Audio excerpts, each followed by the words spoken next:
I would like to start off by presenting my 3 key takeaways at ITB Berlin.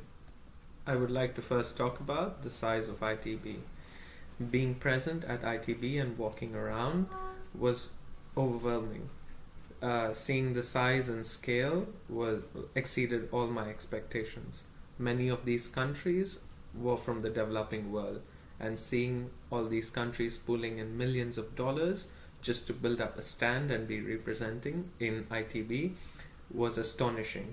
Many of these countries have tiny tourism budgets, and you could actually see the whims and fancies of the tourism ministries and the ministers being played out at an international scale. You could see how the taxpayers' money was pretty much being thrown away for nothing. My second key takeaway was understanding the tourism industry as a whole. Being at ITB allowed me to analyze the tourism industry and see how closely knit the community was. It allowed me to gain much needed access to many crucial people high up in the food chain. It also allowed me to see how people interacted with each other, and they were ready to exchange ideas and network and make new connections. My third key takeaway was the sheer number of ideas that were floating around at ITB, whether it be from virtual reality to social media to technology and distribution channels, or even disruptive technology as a whole. Seeing the way these ideas grow in the next 5 to 10 years and analyzing them would be very interesting. The first seminar I would like to talk about is called In Light of Recent Events, Security and Tourism. It spoke about how it is crucial to change people's attitudes towards security. Security can no longer be viewed as an inconvenience or a nuisance. It is there for the protection of the people. Having said that, have a person holding an AK-47 at a beach destination is not compatible with the destination's image. In the ever-changing world of tourism, safety is now being viewed as a unique selling point. Australia has an advantage of being considered safe, and it can use this to attract customers. In the future, it is also going to be crucial for destination managers to be more proactive and implement more proactive measures to keep destinations safe, rather than just reactive crisis management measures.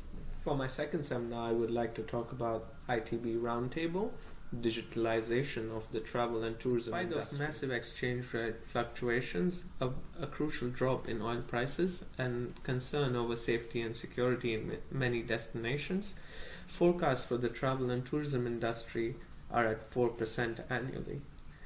Having said that, it is of course true that such disturbances affect smaller and individual countries rather than the whole tourism industry as a whole. The seminar also spoke about the power to the consumer concept. The rise of the sharing economy has led to a focus away from large institutional bodies to more individual and local ones. This essentially has led to the democratization of services and the fact that such services are available to people all around the world. I would like to also talk on the topic of shared responsibility. All over the world, there is a paradigm shift in consumer behavior. Consumers are becoming more aware and more demanding as to where their tourism dollars are actually being spent.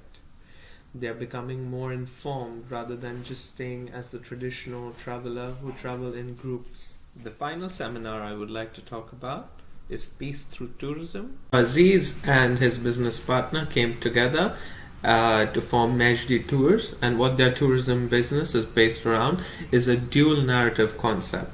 This basically means bringing stories together which have a dual perspective. This leads to a sense of group involvement.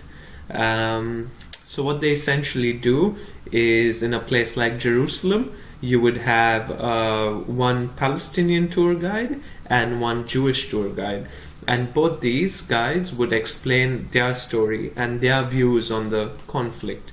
This would lead to a sense of group involvement and something that relates to each traveler and connects them at a much deeper level. A recent study confirmed that 66% of consumers are willing to pay a little extra for a service or a product if they know that the company is providing back to the local community. This sort of phenomenon is not only in the developed world but is also spreading, and this directly relates to the concept that consumer behavior is changing. I truly believe that such sustainable travel can actually lead to peace, and having such ideas like what Aziz is doing is only going to benefit the cause of tourism for peace.